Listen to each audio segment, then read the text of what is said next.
Good afternoon, good morning, good evening, जहाँ से भी आप इसको देख रहे हो। तो लर्निंग स्टॉक्स के आज के इस वीडियो में हम लोग हफ्ते की एनालिसिस करने वाले हैं।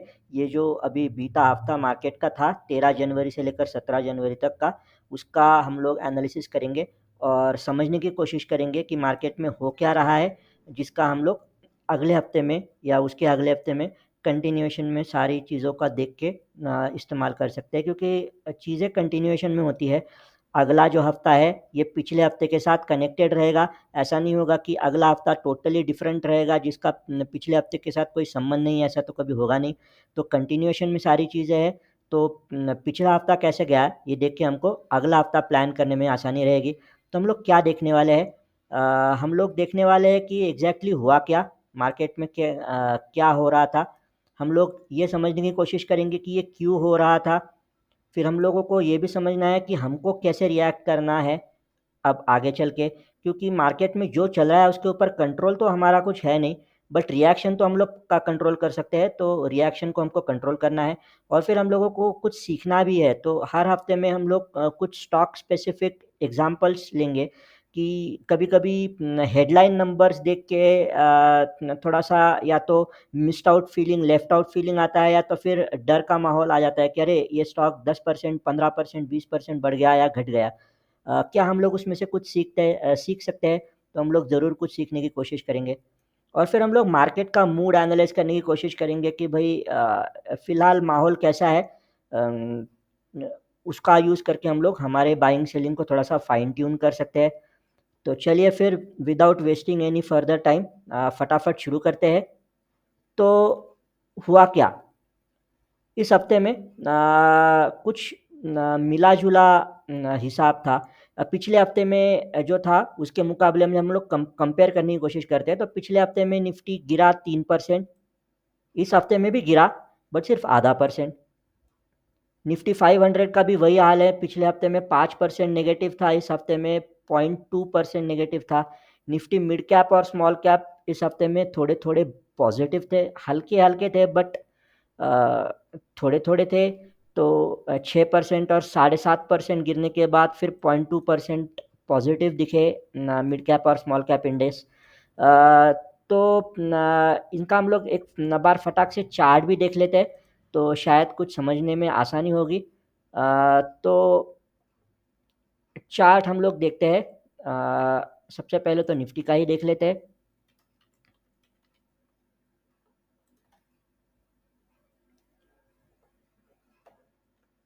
तो ये निफ्टी का वीकली चार्ट है, जो फ़िलहाल अब जो डोजी चार्ट पैटर्न जिसको बोलते हैं, वैसा बन गया है। डाउन साइड में डोजी बना है, तो क्या ये पॉज़िटिव होगा?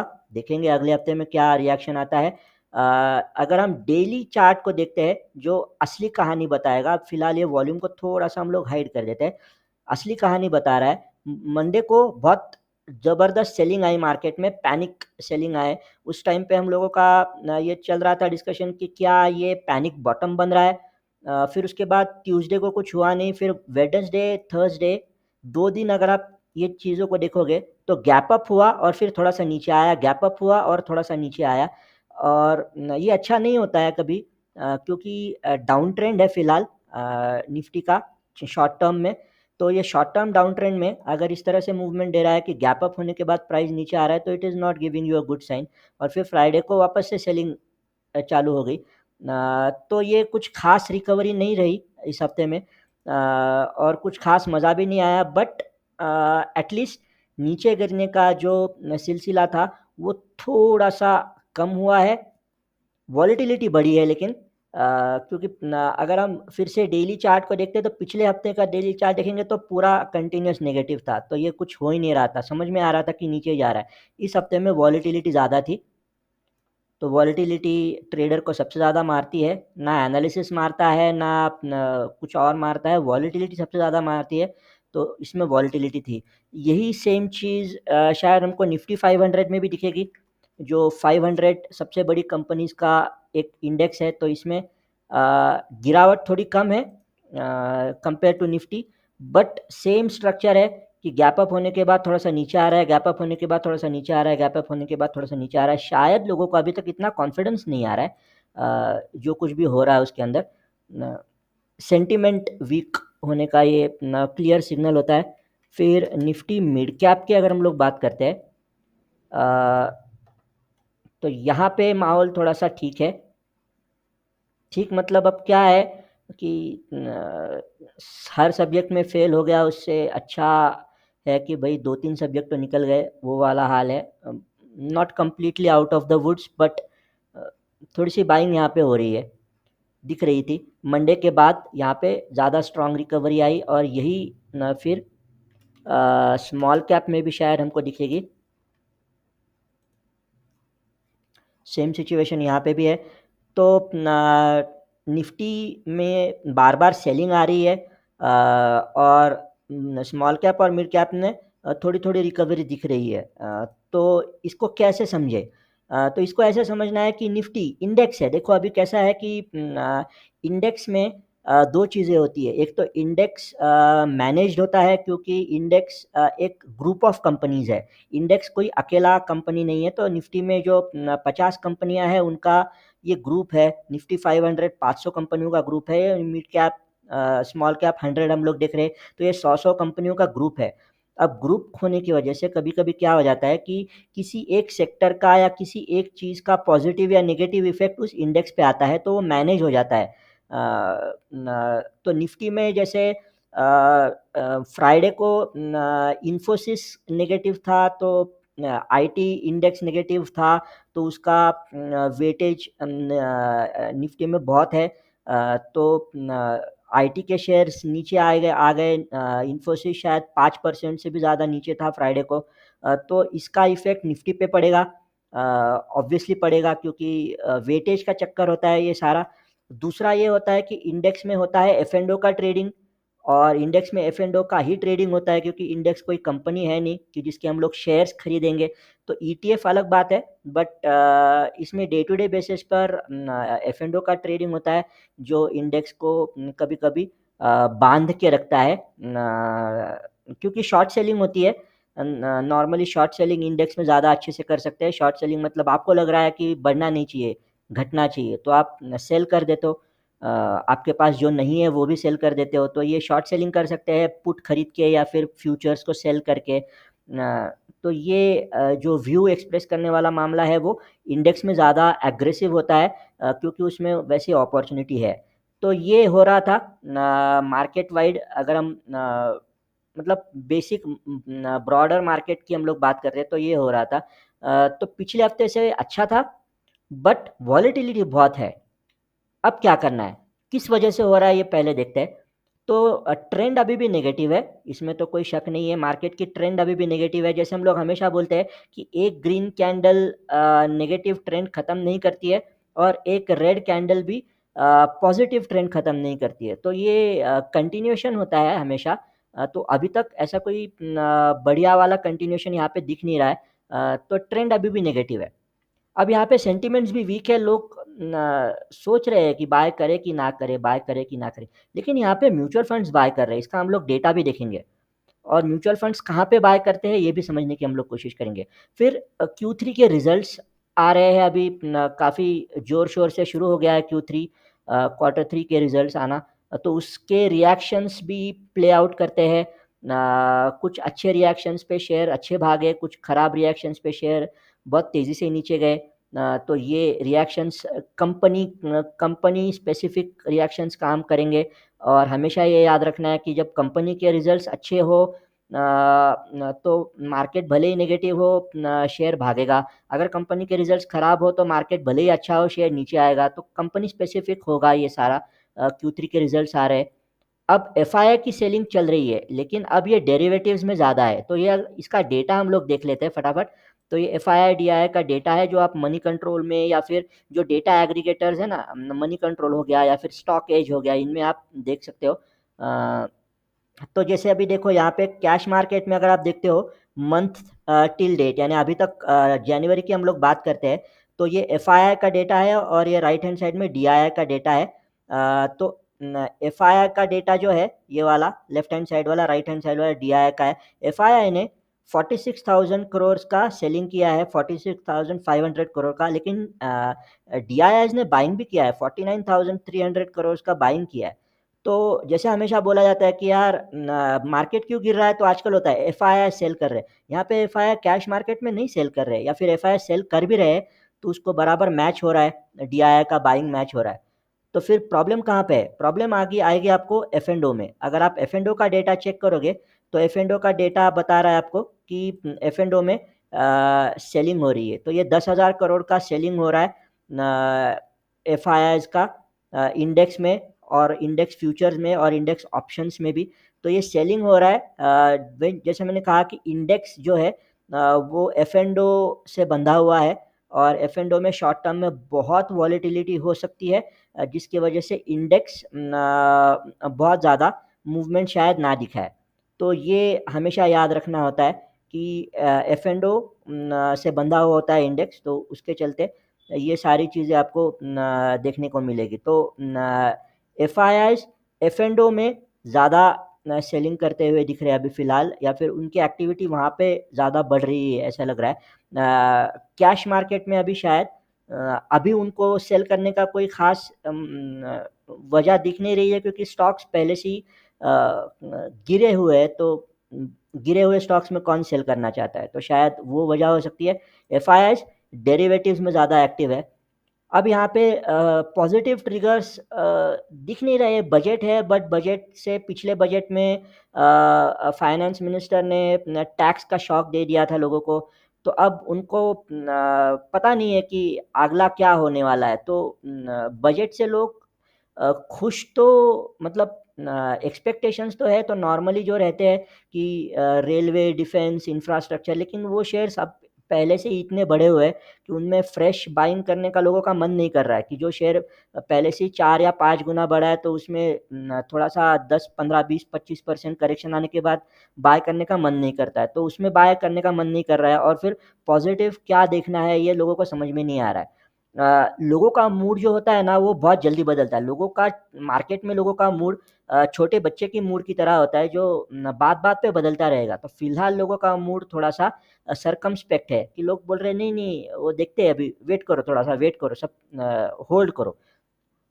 ये पिछले हफ्ते वाला था ग्लोबल अनसर्टेनिटी, अभी भी है ट्रम्प इफ़ेक्ट। अभी देखेंगे 20 तारीख को डोनाल्ड ट्रम्प का स्वेयरिंग सेरेमनी है। उसके पहले एक चीज़ तो जाते-जाते जो बाइडेन साहब ने कर दी, इज़राइल और हमास के बीच में थोड़ा-सा टेम्पररी सीज़ फायर करवा दिया, तो उनको भी तो कुछ क्रेडिट चाहिए जाते-जाते, तो उन्होंने वो करवा दिया जो कल से लागू हो जाएगा 19 से। तो बहुत कुछ चल रहा है दुनिया में, और ट्रम्प आने के बाद क्या होगा, जो अनसर्टेनिटी पिछले हफ्ते में थी वो इस हफ्ते में भी है।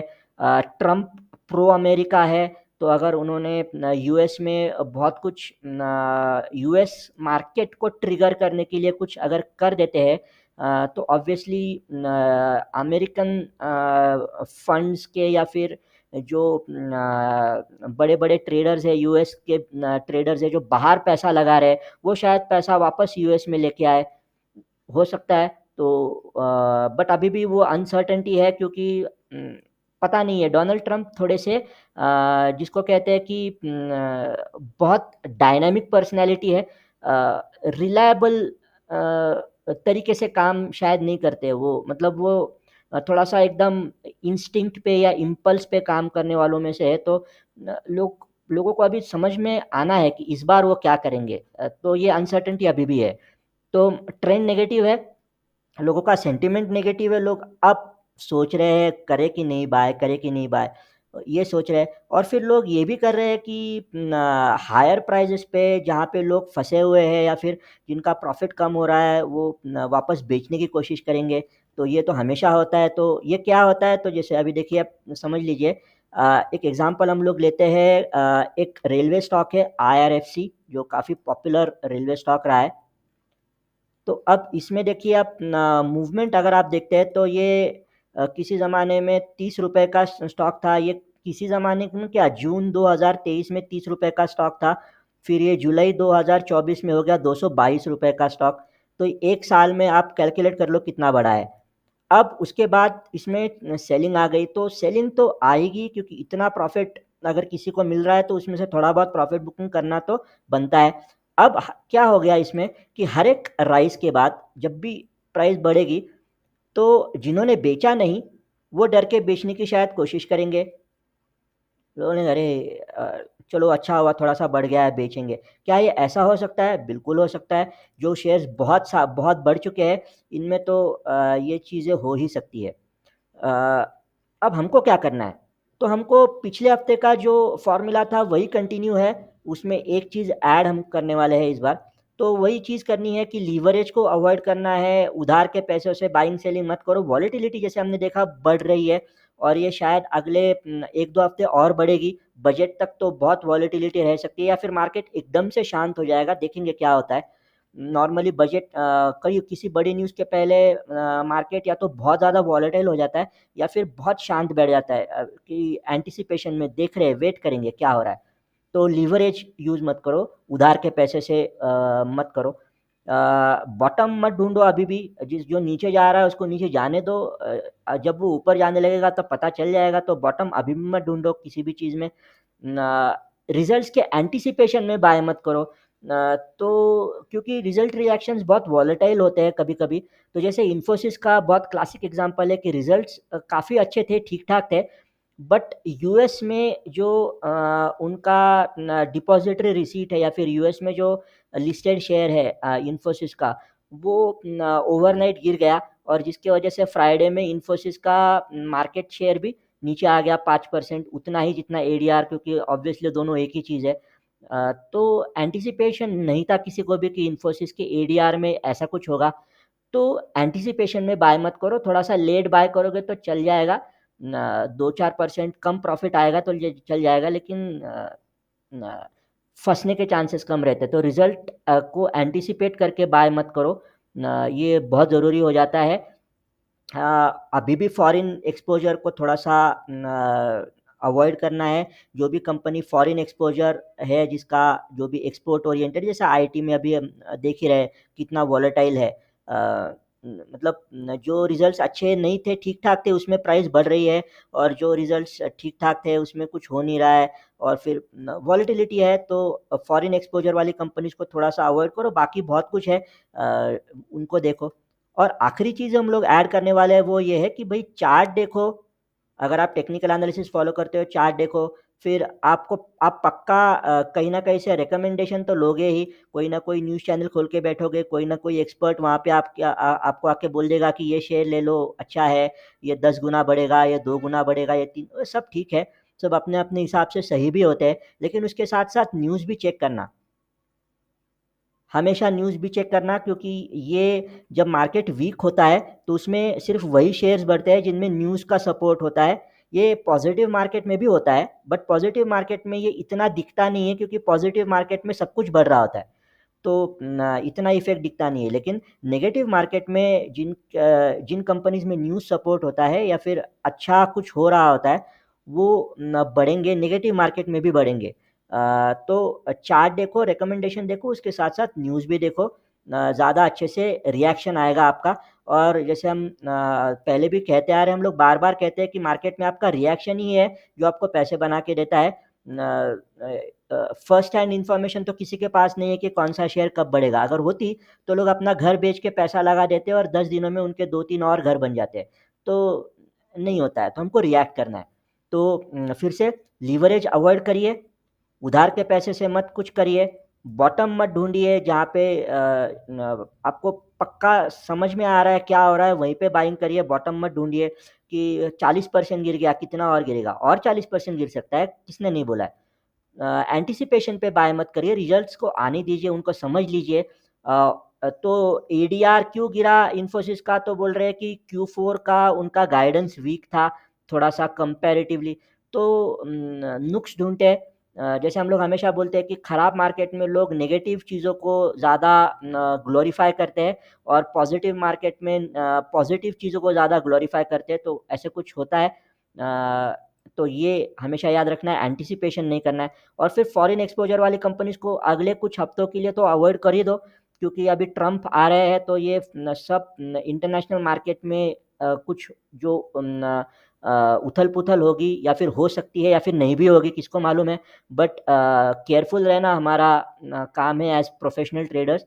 और फिर न्यूज़ को चेक करिए भाई साहब या फिर बहन जी, जो भी है, आप ट्रेडिंग कर रहे हो तो न्यूज़ को चेक करिए, क्योंकि नेगेटिव मार्केट में न्यूज़ इफ़ेक्ट होगा तो मार्केट ट्रेंड को या फिर आपका कंपनी या स्टॉक ट्रेंड को बक कर सकता है या फिर ट्रेंड के अगेंस्ट जा सकता है, अदरवाइज़ वो ट्रेंड को फ़ॉलो ही करेगा।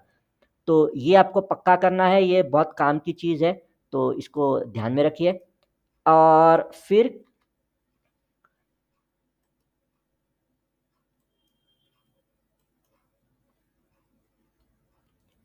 इस हफ्ते के लर्निंग्स की तरफ आते हैं, तो 2 स्टॉक्स पे हम लोग फ़ोकस करने वाले हैं। अदानी ग्रीन, तो आप अदानी का पावर भी ले सकते हो, तो लगभग एक ही है।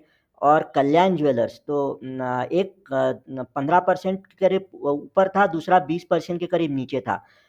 तो कैसे समझना है? देखो, हेडलाइन अलग होती है और अंदर देखें तो बात अलग होती है। तो अडानी में क्या है, तो हिंडनबर्ग का क्लोज़र का शायद इफ़ेक्ट है। सेंटिमेंटल इफ़ेक्ट, हाश चलो बच गए, कोई तो है जो पीछा कर रहा था, अब वो पीछा नहीं करने वाला है। तो ये इफ़ेक्ट हो सकता है। दूसरा कल्याण ज्वेलर्स में क्या है, तो कल्याण ज्वेलर्स के रिज़ल्ट्स तो काफ़ी ठीक-ठाक आए थे, लेकिन यहाँ पे प्राइस मैनिपुलेशन के एलिगेशंस है मैनेजमेंट के ऊपर। तो मैनेजमेंट को उनके कॉन्फ्रेंस कॉल में पूछा गया है कि कोई एक फंड हाउस का नाम है, और मैनेजमेंट को पूछा गया है कि क्या आपने इनको पैसे दिए हैं, ब्राइब किया है।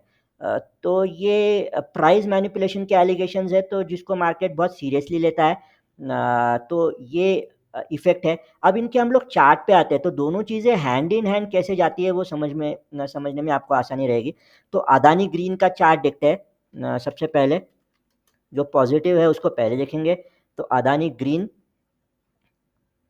तो अभी चलो हम लोग डेली चार्ट देखते हैं, वीकली चार्ट भी देखेंगे, तो यहाँ पे ये थोड़ा-सा सपोर्ट ले रहा है। अब ये हिस्टोरिकली पहले भी सपोर्ट ले चुका है, देखो यहाँ पे, इधर भी ले चुका है और इधर भी ले चुका है ना? 2021 में भी ले चुका है और 2022-23 में हिंडनबर्ग के इनिशियल हमले के बाद भी यहीं पे सपोर्ट लिया है। तो अब यहीं पे आ गया है वापस, तो यहीं पे सपोर्ट ले रहा है। तो ये कभी-कभी टेक्निकल एनालिसिस भी काम कर लेता है, चार्ट्स को देख के भी लोग बाय सेल करने के मूड में आ जाते हैं और फिर उसके बाद पॉज़िटिव न्यूज़ इफ़ेक्ट भी आता है, तो दोनों चीज़ें काम करती है। तो ऐसा नहीं है कि बहुत बड़ा, है ना? तो ऐसे हिंडनबर्ग ने बोल दिया कि हम लोग दुकान बंद कर रहे हैं, तो अब हिंडनबर्ग अदानी के अगेंस्ट कुछ बोलेगा नहीं, क्योंकि उनकी दुकान तो बंद हो गई। तो क्या इसका मतलब ये है कि अब अदानी के सारे शेयर्स डबल हो जाएँगे? तो ये तो ऐसे तो मार्केट थोड़ी चलता है। तो अदानी के शेयर्स न सिर्फ़ हिंडनबर्ग के वजह से अगर गिर रहे थे, तो फिर हिंडनबर्ग के बोलने में सच्चाई है क्या? तो ये सारी चीज़ें अप इन द एयर है, हमको पता नहीं है क्या हो रहा है, हमको सिर्फ़ सामने जो न्यूज़ हम तक पहुँच रही है, उसके ऊपर हम लोग रिएक्ट कर सकते हैं।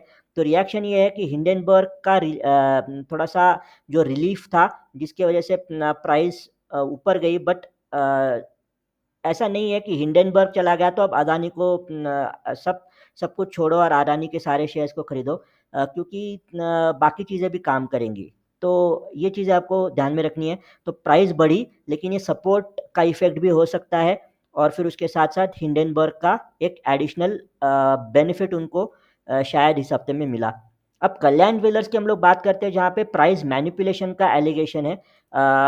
तो कल्याण ज्वेलर्स का अगर हम लोग चार्ट देखते हैं शेयर का, तो यहाँ पे देखिए, ये मतलब ₹100 का शेयर था 2023 में, फिर से जून में, और फिर ये सितंबर 2024 में ₹700 का शेयर हो गया, 7 गुना बढ़ गया। तो क्या इसके बाद लोग प्रॉफ़िट बुकिंग नहीं करेंगे? अरे बिल्कुल करेंगे।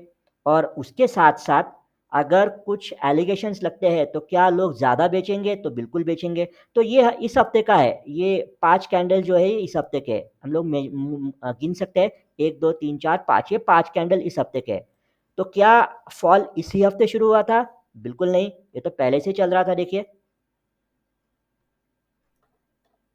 तो क्या समझना होता है कि चीज़ें कंटिन्यूएशन में होती है। जैसे अभी कुछ देर पहले आपको बोल रहा था कि चीज़ें हमेशा कंटिन्यूएशन में होती है, तो जो पिछले हफ्ते से चल रहा है वही अगले हफ्ते में भी कंटिन्यू होता है बहुत बार। तो इतना बड़ा राइज़ होने के बाद जब स्टॉक गिरना चालू होता है तो उसमें बहुत लोग पैनिक करके बेच देते हैं, क्योंकि उनको बहुत सारा प्रॉफ़िट हुआ है और वो लोग नहीं चाहते हैं कि हमारा प्रॉफ़िट कम हो जाए या फिर वो लॉस में कन्वर्ट हो जाए, है ना? और फिर बहुत बार ऐसे होता है, ये जो सितंबर 2024 से लेकर अब तक शेयर कहीं जा नहीं रहा था। यहाँ पे बहुत बाइंग होती है ऐसे टाइम में, और ये सारे लोग फिर बाद में फँस जाते हैं। फिर हाल ही में कल्याण ज्वेलर्स एफ&ओ में भी आया है। तो एफ&ओ में आने के बाद एक और तकलीफ़ बढ़ जाती है कि शॉर्ट सेलिंग कर सकते हैं, जो इंडेक्स में हमने थोड़ी देर पहले बात की थी। तो करना क्या होता है, तो हमेशा न्यूज़ को देखो, अंदर की बात समझने में आपको आसानी रहेगी। तो ये नीचे गिर रहा है तो तुरंत बाय करने के हड़बड़ी में मत रहो, क्योंकि न्यूज़ इफ़ेक्ट हमेशा किसी भी शेयर में ज़्यादा असर डालेगा चार्ट के कंपैरिज़न में, और ख़ास करके अगर वो न्यूज़ मैनेजमेंट के अगेंस्ट हो, और ख़ास करके तब जब ये शेयर बहुत बढ़ा है, तो इसमें लोगों के पास बहुत प्रॉफ़िट है, तो सेल करने के लिए लोगों के पास बहुत स्कोप है। तो जिसमें सबसे ज़्यादा प्रॉफ़िट होता है, उसमें सबसे ज़्यादा लोग बेचते हैं। प्रॉफ़िट बुक कर रहे हैं ना, तो सबसे ज़्यादा वहीं पे सेलिंग होती है, तो शायद वो इफ़ेक्ट यहाँ पे आ रहा है। तो अदानी में जैसे हमने कहा कि एक न्यूज़ कुछ नहीं चेंज करती है, कभी-कभी चार्ट भी असर डालता है। तो सपोर्ट के करीब अदानी ग्रीन में शायद बाइंग हो रहा था इस हफ्ते में, और कल्याण ज्वेलर्स में हमने देखा कि सिर्फ़ चार्ट काम नहीं करेंगे, उसके साथ-साथ आपको देखना है कि कहाँ पे है, न्यूज़ आती है तब प्राइस कहाँ पे है। ये जो खराब न्यूज़ आई उसके उस वक़्त प्राइस लगभग 1.5 साल में 7 गुना बढ़ चुकी है। तो लोगों के पास सेल करने के लिए बहुत सारी वजह है। तो हमेशा जो हो रहा है उसकी तरफ थोड़ा-सा ध्यान देना है, पैनिक नहीं करना है। तो ये हमारा इस हफ्ते का लर्निंग था। अब और क्या करना है हमको? तो हमको मूड सेट कर लेते हैं इस हफ्ते में। तो इस हफ्ते का मूड क्या है, तो पैनिक नहीं करना है ना? मंडे को जब मार्केट बहुत ज़ोर से गिरा, तो बहुत लोगों ने बेच दिया। तो जो प्रॉफ़िट वाले शेयर्स थे उसमें सबसे ज़्यादा सेलिंग होती है, क्योंकि उसमें प्रॉफ़िट है तो लोगों को लगता है अरे यार प्रॉफ़िट कम हो जाएगा, तो बेच दो। तो पैनिक में कभी मत सेल करना। अगर आपके पास कोई रीज़न नहीं है सेल करने के लिए, सिर्फ़ मार्केट पैनिक अगर रीज़न है तो उसको रीज़न मत बनाओ। इसीलिए हम लोग बोलते हैं कि बाय करने से पहले थोड़ा-सा कंपनी का स्टडी करो, न्यूज़ को भी देखो। तो अगर कंपनी में न्यूज़ अच्छी है तो फिर पैनिक क्यों कर रहे हो यार? मतलब सब लोग बेच रहे हैं इसलिए बेचना नहीं है। दूसरा ये भी है कि प्राइस को चेज़ नहीं करना है, सब लोग खरीद रहे हैं इसलिए खरीदना भी नहीं है। तो बहुत लोगों ने अदानी के शेयर्स खरीदना चालू कर दिया क्योंकि न्यूज़ पॉज़िटिव आई, ये भी नहीं होना चाहिए। अपना थोड़ा-सा उसमें व्यू लाने की कोशिश करना है। तो और ये पिछले हफ्ते का कैरी फॉरवर्ड है कि भई थोड़ा-सा लेट बाय करो, ये आपके लिए इंश्योरेंस है। कूदो मत। तो ये इस हफ्ते का एनालिसिस था। होपफुली इससे आपको अ, होगा तो फ़ायदा ही मिलेगा, और अगले हफ्ते में मार्केट में प्लान करने के लिए आपको थोड़ा-सा हेल्प हो जाएगा। तो मार्केट में हमेशा ये याद रखना है कि रिएक्ट करिए, एंटीसिपेट मत करिए, और ख़ास करके वॉलेटाइल मार्केट्स में तो ये बहुत ज़रूरी हो जाता है। तो आज के लिए इतना ही। अगले हफ्ते में दोबारा से हम लोग अगले हफ्ते के मार्केट एनालिसिस के साथ लौटेंगे। तब तक के लिए खुश रहिए और लाइफ़ को एन्जॉय करिए।